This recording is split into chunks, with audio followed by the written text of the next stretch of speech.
Oremos con la lección divina hoy 25 de febrero de 2024, segundo domingo de Cuaresma. La transfiguración de Jesús, la cruz en el horizonte, la pasión que conduce a la gloria. Hagamos oración.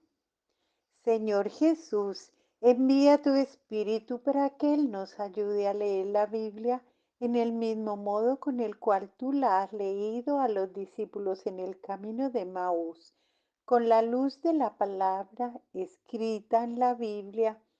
Tú les ayudaste a descubrir la presencia de Dios en los acontecimientos dolorosos de tu condena y muerte. Así la cruz, que parecía ser el final de toda esperanza, apareció para ellos como fuente de vida y resurrección. Crea en nosotros el silencio para escuchar tu voz en la creación y en la escritura, en los acontecimientos y en las personas, sobre todo en los pobres y en los que sufren.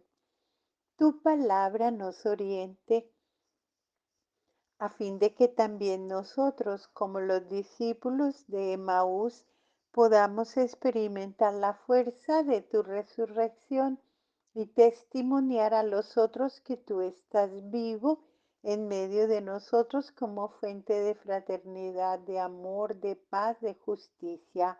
Te lo pedimos a ti, Jesús, Hijo de la Santísima Virgen María, que nos has revelado al Padre y enviado tu Espíritu. Amén. Clave de lectura. En este segundo domingo de Cuaresma, la Iglesia medita sobre la transfiguración de Jesús delante de tres de sus discípulos que con él subieron a la montaña. La transfiguración acontece después del primer anuncio de la muerte de Jesús. Este anuncio había dejado confundidos a los dos discípulos sobre todo.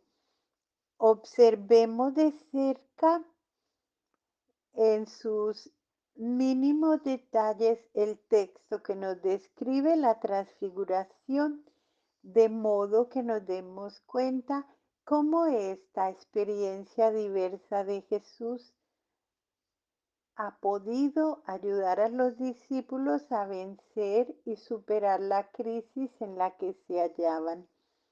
En el curso de la lectura tratemos de estar atentos a cuanto sigue, cómo sucede la transfiguración y cuál es la reacción de los discípulos ante esta experiencia.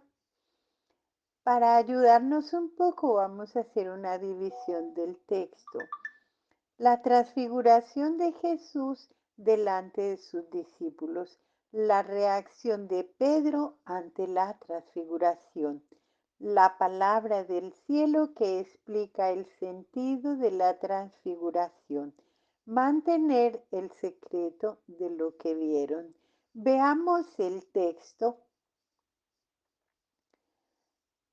que hoy meditamos. Marcos 9, versos 2 a 10. 6 días después, toma Jesús consigo a Pedro, Santiago y Juan y los lleva a ellos solos aparte a un monte alto, y se transfiguró delante de ellos, y sus vestidos se volvieron resplandecientes, muy blancos, tanto que ningún batanero en la tierra sería capaz de blanquearlos. De este modo, se les aparecieron Elías y Moisés y conversaban con Jesús. Toma la palabra Pedro y dice a Jesús: Rabí, bueno es estarnos aquí. Vamos a hacer 3 tiendas, una para ti, otra para Moisés y otra para Elías. Pues no sabía qué responder, ya que estaban atemorizados. Entonces se formó una nube que les cubrió con su sombra, y vino una voz desde la nube: Este es mi Hijo amado, escuchadle. Y de pronto, mirando en derredor, ya no vieron a nadie más que a Jesús solo con ellos. Y cuando bajaban del monte les ordenó que a nadie contasen lo que habían visto hasta que el Hijo del Hombre resucitara de entre los muertos. Ellos observaron esta recomendación discutiendo entre sí qué era eso de resucitar entre los muertos. En un momento de silencio orante, meditemos la palabra para que pueda entrar en nuestro corazón e iluminar nuestras vidas. Preguntas que nos ayudarán a la meditación y a la oración. ¿Cuál es el punto de este texto que te ha gustado más y que ha llamado más atención? ¿Cómo sucede la transfiguración y cuál es la reacción de los discípulos ante esta experiencia? ¿Por qué el texto presenta a Jesús con vestidos resplandecientes mientras habla con Moisés y con Elías? ¿Y qué significa para Jesús Moisés y Elías? ¿Y qué significan también ellos para los discípulos? ¿Cuál es el mensaje de la voz del cielo para Jesús y cuál es el mensaje para los discípulos?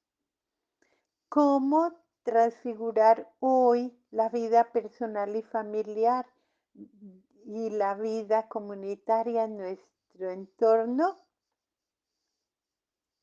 Vamos a ver el contexto.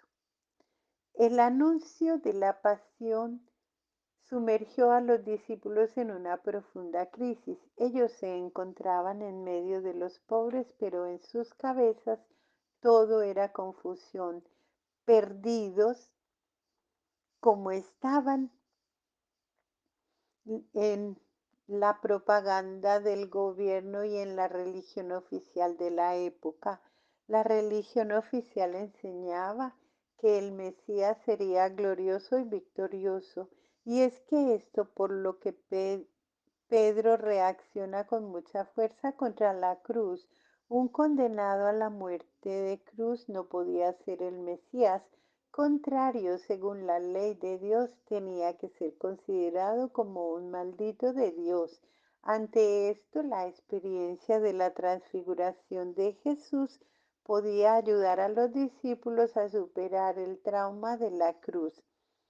En efecto, en la transfiguración Jesús aparece en la gloria y habla con Moisés y con Elías de su pasión y muerte. El camino de la gloria pasa por tanto por la cruz. En los años 70, cuando Marcos escribe su evangelio, la cruz constituía un gran impedimento para la aceptación de Jesús como Mesías por parte de los judíos. ¿Cómo podía ser que un crucificado muerto como un marginado pudiese ser el gran Mesías esperado por siglos de los pueblos? La cruz era un impedimento para creer en Jesús. La cruz es un escándalo, decían.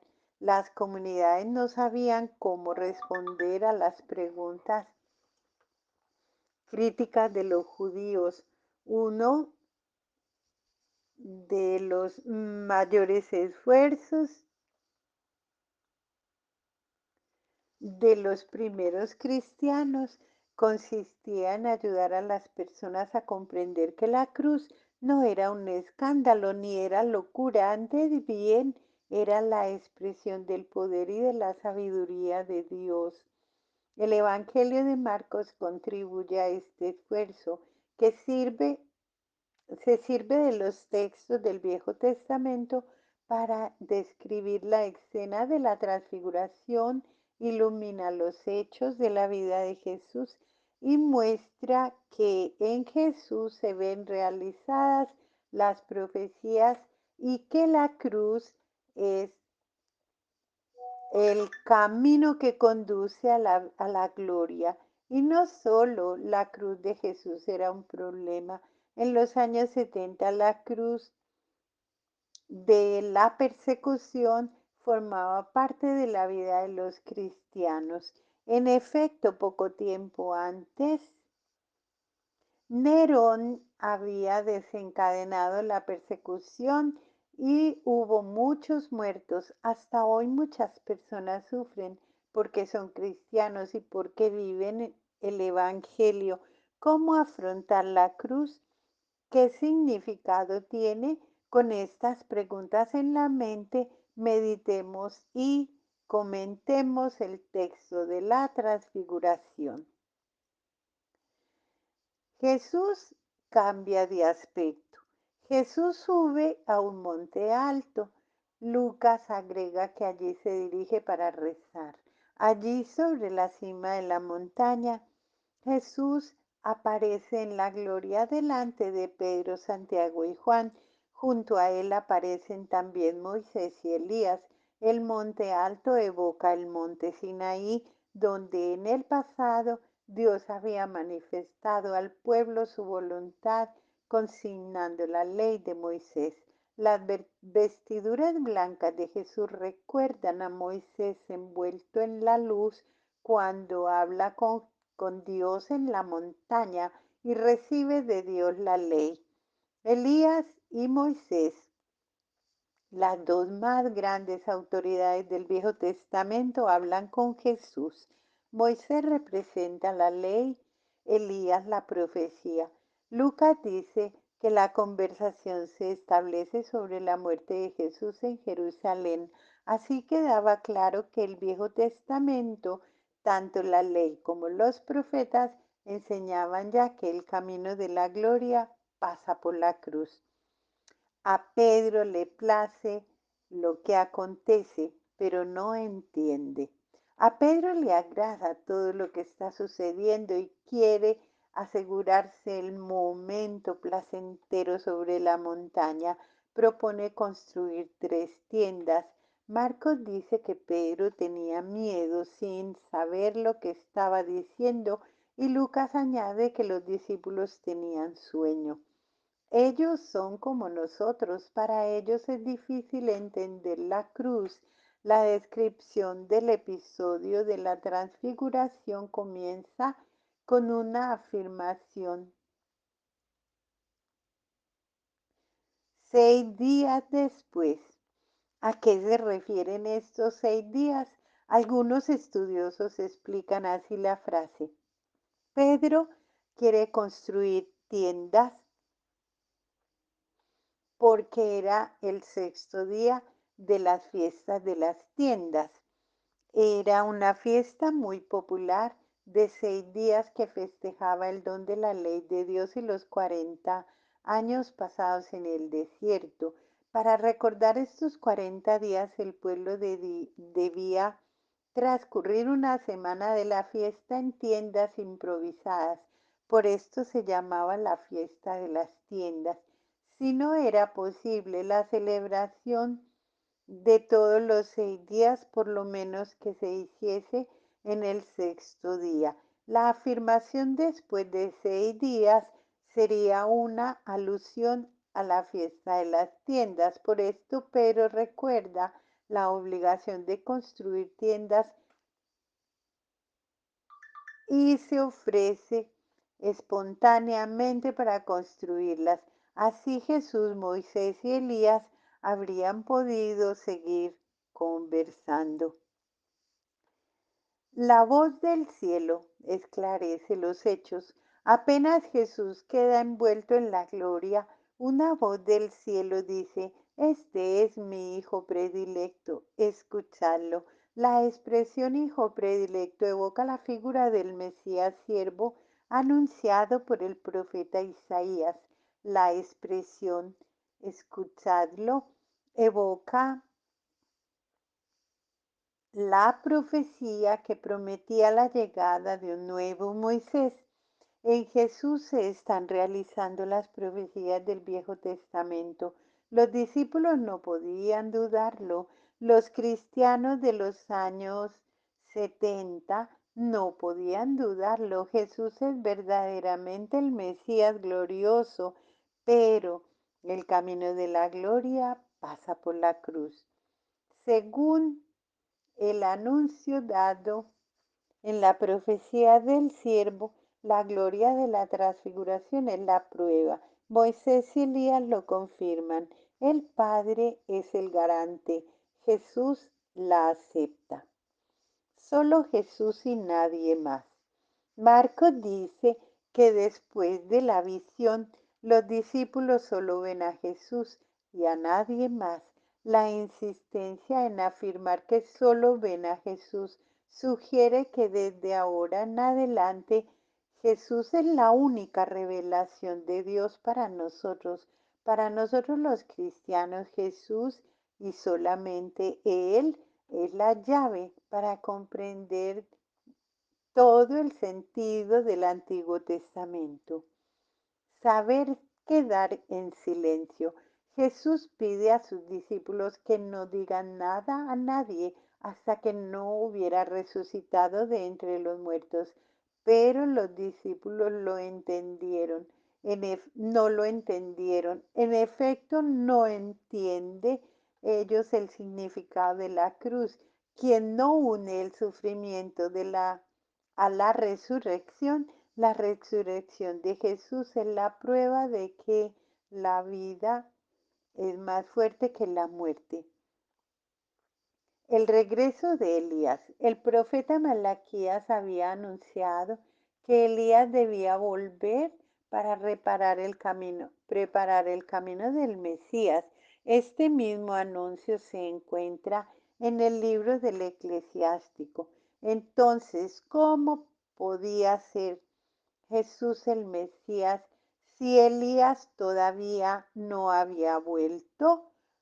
Por esto los discípulos preguntan, ¿por qué los escribas dicen que primero debe venir Elías? La respuesta de Jesús es clara. Yo os digo que Elías ya ha venido, pero han hecho de él lo que han querido, como está escrito de él. Jesús estaba hablando de Juan Bautista, asesinado por Herodes. Ampliando conocimientos. La transfiguración, el camino que se da en la práctica de Jesús. En medio de los conflictos con los fariseos y con los herodianos, Jesús deja la Galilea y se dirige a la región de Cesarea de Filipo, donde comienza a preparar a sus discípulos. Por el camino lanza una pregunta: ¿quién dice la gente que soy yo? Después de haber escuchado la respuesta que lo consideraban el Mesías, Jesús empieza a hablar de su pasión y su muerte. Pedro reacciona: no quiera Dios, Señor, que esto suceda. Jesús replica: lejos de mí, Satanás, tú me sirves de escándalo.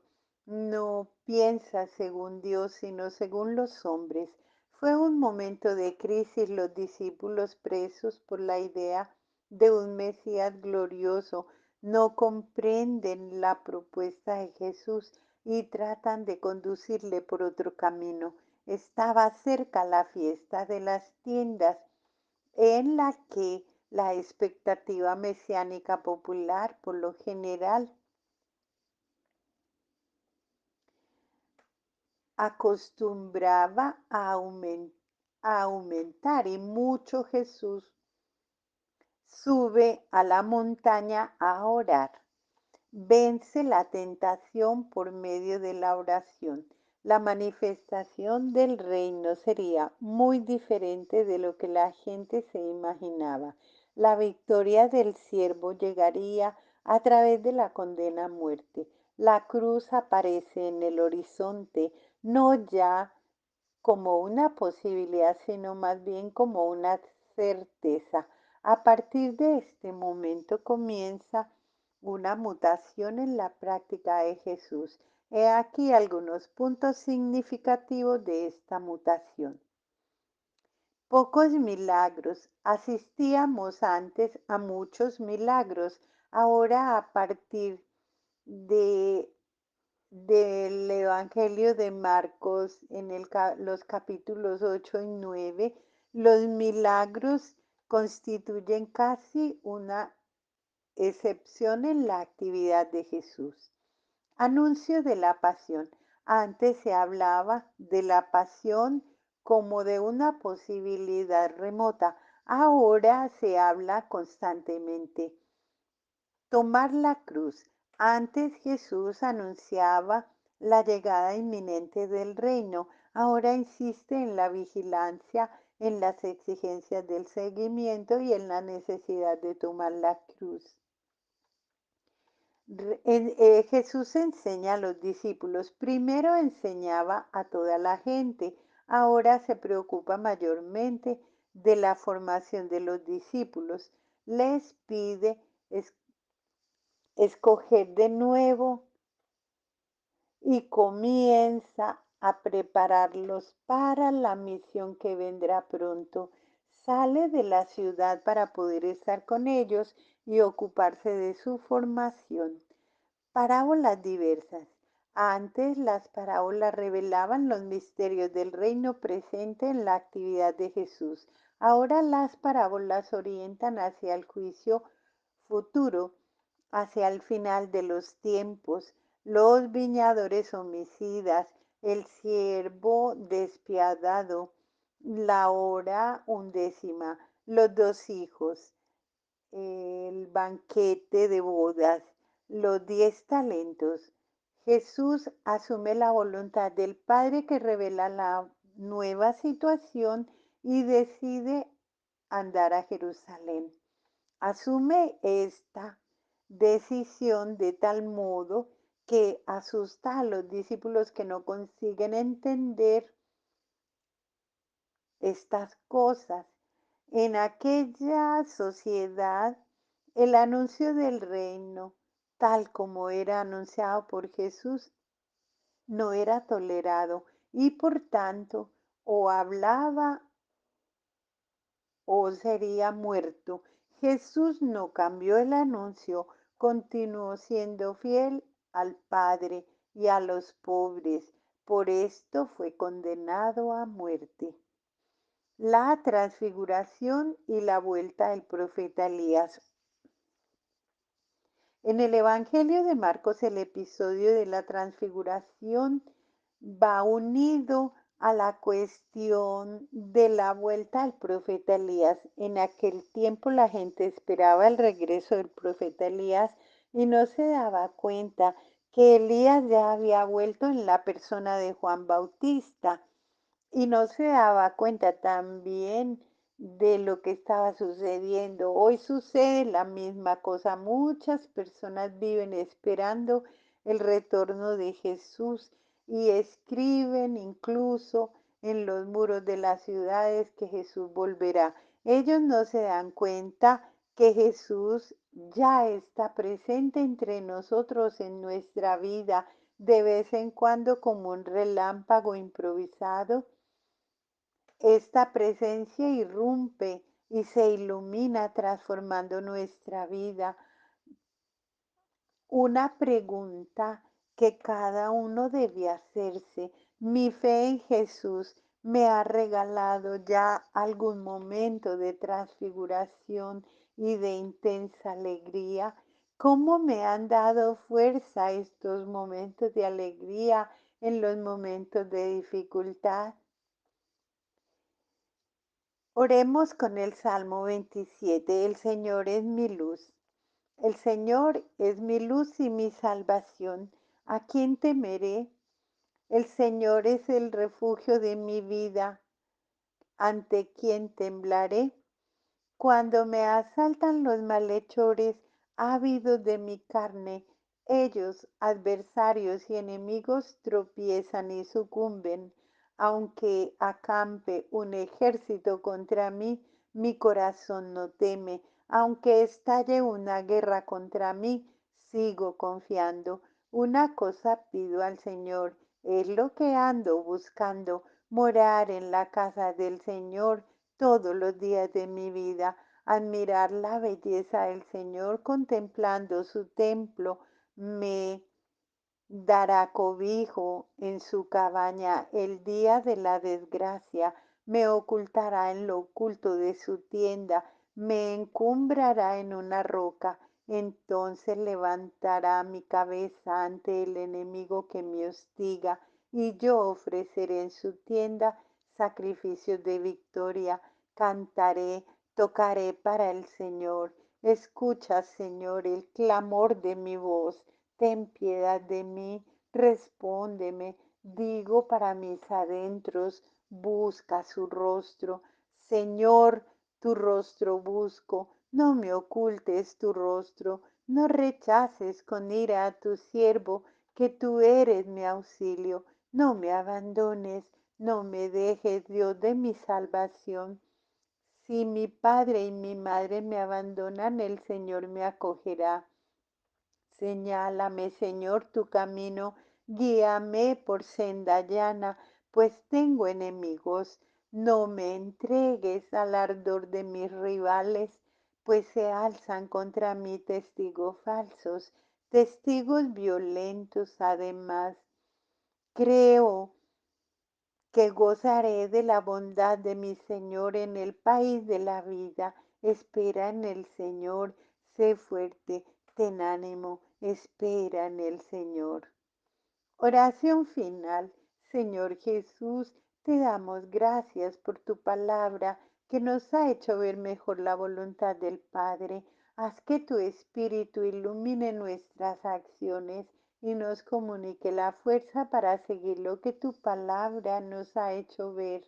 Haz que nosotros como María, tu Madre, podamos no solo escuchar, sino también poner en práctica la palabra.